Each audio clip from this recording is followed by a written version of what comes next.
প্রতিদিন রান্না করাও বিশাল বড় একটা চাকরি, আর এই চাকরিতে রয়েছে বিশাল বড় বড় দায়িত্ব। আসসালামু আলাইকুম, welcome to my another vlog. তো আজকে আমি কি রান্না করলাম তাই থাকছে পুরো ভ্লগ জুড়ে। তাই সকাল সকাল উঠে ভাবলাম আজকে কিনা মুরগি রান্না করা যায়, আর কি মুরগি ভুনার সাথে চাটনি থাকলে কিন্তু মন্দ হয় না। তো ভাবছিলাম টমেটোর সিজন চলছে, তো টমেটোর চাটনিটাই করা যায়। প্রথমে ভেবেছিলাম মুরগি ভুনাটা যদি একটু তাড়াতাড়ি সেরে উঠতে পারি তাহলে চুলার মধ্যে পুড়ে টমেটোর চাটনিটা করব। তো যাই বলেন, পোড়া টমেটোর চাটনির কিন্তু স্বাদই আলাদা। কিন্তু পরবর্তীতে তা হয়ে উঠলো না, কেননা মুরগি রান্না করতে করতে অনেক সময় চলে গেছে। এখন যত তাড়াতাড়ি সম্ভব চুলার মধ্যে পাকিয়ে টমেটোর চাটনিটাও করে ফেলবো। ওদের কথা আমি বলতে পারবো না, তবে আমার কাছে মুরগি আর মাছের মধ্যে মুরগি রান্নাটাই বেশ সহজ মনে হয়। আমার বাচ্চাদেরও বেশ ফেভারিট। তবে হ্যাঁ, আমার বাচ্চারা সবকিছুই খেয়ে থাকে, মুরগিও খায়, মাছও খায়। তো আমার রান্নায় তেমন কোনো সমস্যা হয় না। যাই রান্না করি না কেন তারা বেশ মজা করেই খেয়ে ওঠে। তবে আমার ছেলের মাছ বেশ পছন্দ, সে মাছ খেতে খুব পছন্দ করে। আজকের মুরগিতে তেমন একটা ঝোল রাখবো না, একটু ঝোল শুকিয়ে আলু দিয়ে ঝাল করে ভুনা ভুনা করে উঠিয়ে ফেলবো। এতে কিন্তু অনেকে বাটা গরম মশলা ব্যবহার করেন, কিন্তু আমরা এইভাবে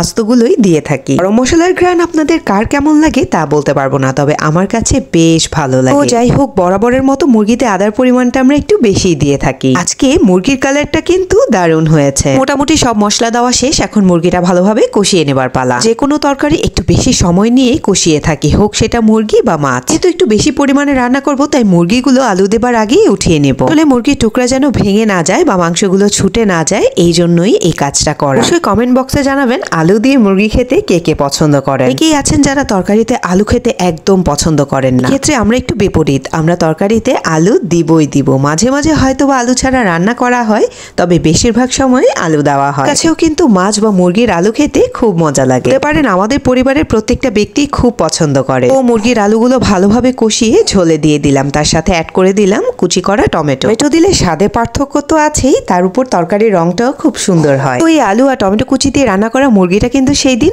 অনেক স্বাদের হয়েছিল। ও মুরগি রান্না মোটামুটি শেষের পর্যায়ে, এখন টমেটোর চাটনি করার জন্য মোটামুটি সবকিছু প্রস্তুত করে নেব। কষানো হয়ে গেলে মুরগিগুলো দিয়ে আস্তের আগুনে রেখে মোটামুটি কমপ্লিট হলে আমরা টমেটোর চাটনির কাজটা শুরু করে দেব। ও আর কি পাকা দেখে কয়েকটা টমেটো কেটে ধুয়ে নিলাম, ও পাশাপাশি পেঁয়াজ মরিচও ধুয়ে কেটে রেডি করে নেওয়া হলো। And this is the final look.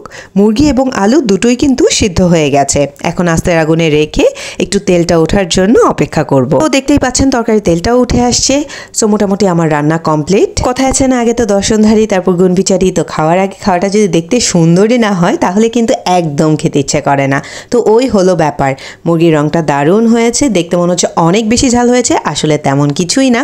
হ্যাঁ, একটু তো ঝাল হয়েছে বটেই, কারণ আমরা ঝাল খেতে পছন্দ করি অ্যান্ড উই আর স্পাইসি লাভার।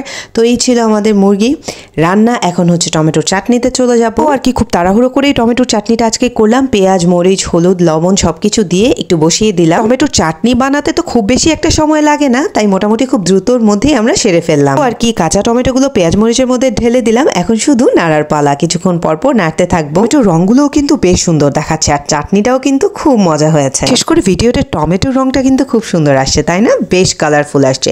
আসলে টমেটোগুলো দেখতে বেশ সুন্দর ছিল আর খুব পাকাও ছিল। আর টমেটোর টক ঝাল চাটনিটাও কিন্তু খেতে দারুণ মজার হয়েছে। তো চাটনিটাও মোটামুটি হয়ে আসছে। এখন শুধু শুকনো মরিচ একটু তেলের মধ্যে টেলে দিয়ে দিব। ওই শুকনো মরিচ দেওয়ার সাথে সাথে আমার মনে হয় চাটনির স্বাদটা কিন্তু দ্বিগুণ হয়ে যাবে। যদিও আপনাদের শুধু দেখিয়েই যাচ্ছি আর মুখে বলে যাচ্ছি, খাওয়ানোটা তো কিন্তু সম্ভব হয়ে উঠছে না। যারা আমার ব্লগ দেখেন নিয়মিত তারা কিন্তু মনে মনে টক ঝাল চাটনির দাওয়াত নিয়ে নেবেন। আর ভিডিওটা দেখার পর কিন্তু অবশ্যই কমেন্ট করে জানাতে ভুলবেন না কেমন হয়েছে। এখন বেশি করে কাঁচা পেঁয়াজ আর ধনেপাতা দিয়ে টমেটোর চাটনিটা মেখে নেব। কিন্তু কাঁচা পেঁয়াজ একদম খেতে পারি না, সেই ছোটবেলা থেকেই কাঁচা পেঁয়াজ কেন জানি আমার অনেক অপছন্দের একটি খাবার। যাই হোক, আমার শ্বশুর কিন্তু এই ধনেপাতা আর কাঁচা পেঁয়াজ অনেক পছন্দ করেন। বিশেষ করে এরকম টাইপ চাটনিতে কাঁচা পেঁয়াজ আর ধনেপাতা দিয়ে মেখে দিলে উনি খুব পছন্দ করেন খেতে। এখন চাটনিটা মাখতে মাখতে আজকের ব্লগটা শেষ করছি। ইনশাল্লাহ দেখা হবে নেক্সট ব্লগে।